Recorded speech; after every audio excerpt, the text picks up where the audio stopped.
Okay વિદ્યાર્થી મિત્રો, દાખલા નંબર 31 અહીંયા ધ્યાનથી તમે જોઈ શકો છો. 31મો દાખલો એમ કહે છે કે acetic acid, trichloro acetic acid, trifluoro acetic એસિડના સમાન જથ્થાના ઉપયોગથી પાણીના ઠારણ બિંદુ અવનયનનો ઘટાડા ઉપર જણાવેલો ક્રમ અવલોકિત થાય છે.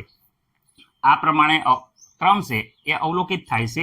તો એનું કારણ આપણે સમજાવવાનું છે. કેમ? ટૂંકમાં સમજાવવાનું છે કે આવું કેમ થાય છે.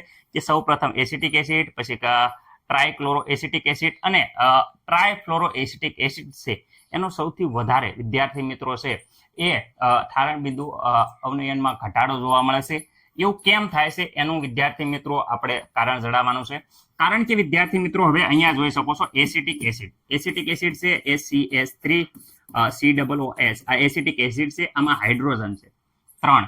તો 3 હાઇડ્રોજન છે, અહીંયા જોઈ શકો છો 1 2 3. એ 3 હાઇડ્રોજનનું વિસ્થાપન આપણે ક્લોરીન વડે કરવામાં આવે તો બને છે ટ્રાયક્લોરો એસિટિક એસિડ. એનું જો ફ્લોરિન વડે વિસ્થાપન કરવામાં આવે, 3 ફ્લોરિન લગાવવામાં આવે તો ટ્રાયફ્લોરો એસિટિક એસિડ.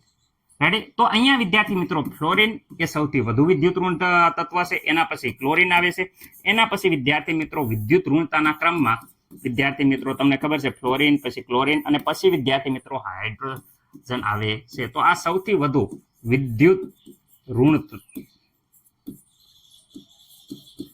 ધરાવે છે. રેડી? તો સૌથી વધુ વિદ્યુત ઋણતા ધરાવતા હોવાના કારણે એ સૌથી વધુ S+ આયન મુક્ત કરે છે. ઠારણ બિંદુ માં ઘટાડો, જેમ આયનોનું પ્રમાણ વધે એમ વધુ ઘટાડો થાય છે. તેથી ફ્લોરિન છે વિદ્યાર્થી મિત્રો એ સૌથી વધુ ઠારણ બિંદુમાં ઘટાડો થાય છે, પછી ક્લોરીન ને પછી એસિટિક એસિડ. એટલે વિદ્યાર્થી મિત્રો અહીંયા જોઈ શકો છો ફ્લોરિન, ક્લોરીન અને હાઇડ્રોજન પૈકી હાઇડ્રોજન એ સૌથી વિદ્યાર્થી મિત્રો ઓછી વિદ્યુત ઋણતા ધરાવે છે. ફ્લોરિન એ વિદ્યાર્થી મિત્રો સૌથી વધુ વિદ્યુત ઋણતા ધરાવે છે. તેથી ટ્રાયફ્લોરો એસિટિક એસિડ છે એ સરળતાથી S+ આયન મુક્ત કરે છે. એટલે વિદ્યાર્થી મિત્રો આપણે જોઈ શકો છો વધુ આયનો ઉત્પન્ન થાય છે. વધુ આયન ઉત્પન્ન થાય તો આયનની સંખ્યા ઉપર વિદ્યાર્થી મિત્રો ઠારણ બિંદુનો ઘટાડો છે એ આધાર રાખે છે.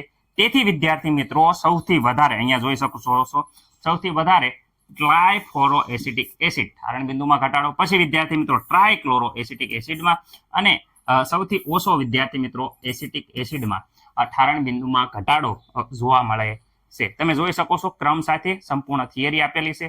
આશા છે કે દરેકને ખબર પડી હશે.